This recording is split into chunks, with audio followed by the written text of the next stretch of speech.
Hello viewers, welcome to today's lesson. Today we have the episode 2 of the collective nouns for you. This has been titled Know These Truths or Facts About Collective Nouns.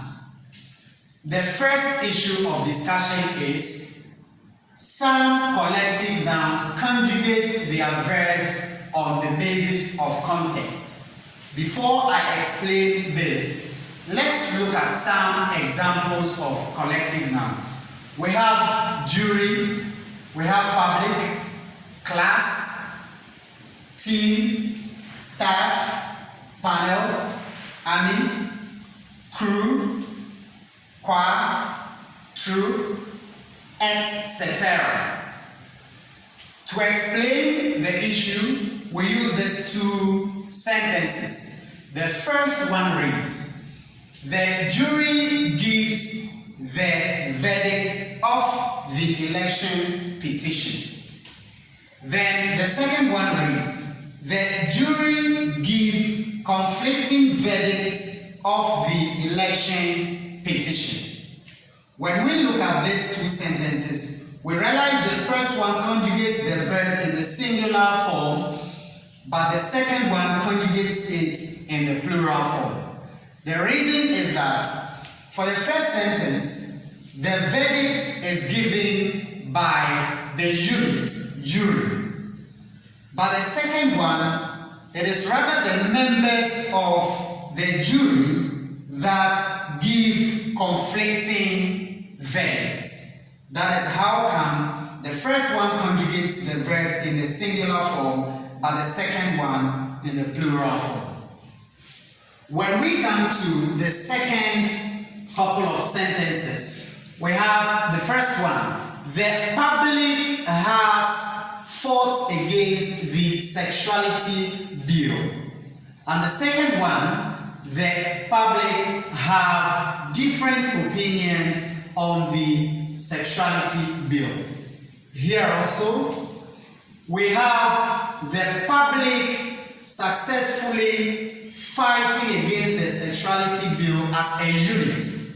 But here, we have members of the public having different opinions on the sexuality bill.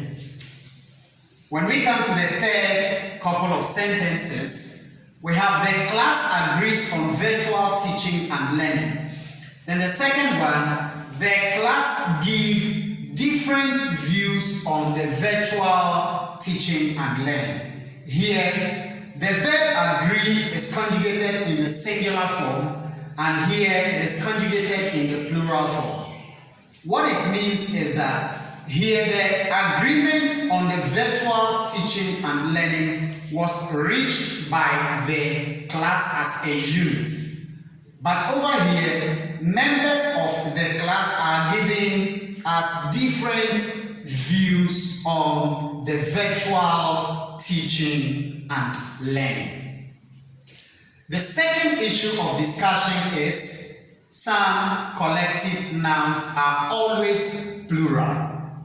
When we say some collective nouns are always plural, which collective nouns are we talking about? We have examples here. Police, cattle, poultry, people, arrears, personnel, etc. To see this in sentences, we have three of them for you. The first one reads, the police are to blame for the accident. This means it is not grammatically acceptable to say the police is to blame. When we come to the second sentence, it reads, the cattle are grazing. It means you will be wrong to say the cattle is grazing. When we come to the last sentence, it reads, the poultry are very healthy. It means don't say the poultry is very healthy. Very soon, we have just come to the end of today's lesson. want you to be part of the lesson, and for that reason you subscribe so that you get new videos anytime we post them online. Like and share so that others too can have access to learn from us. Until we meet again, goodbye.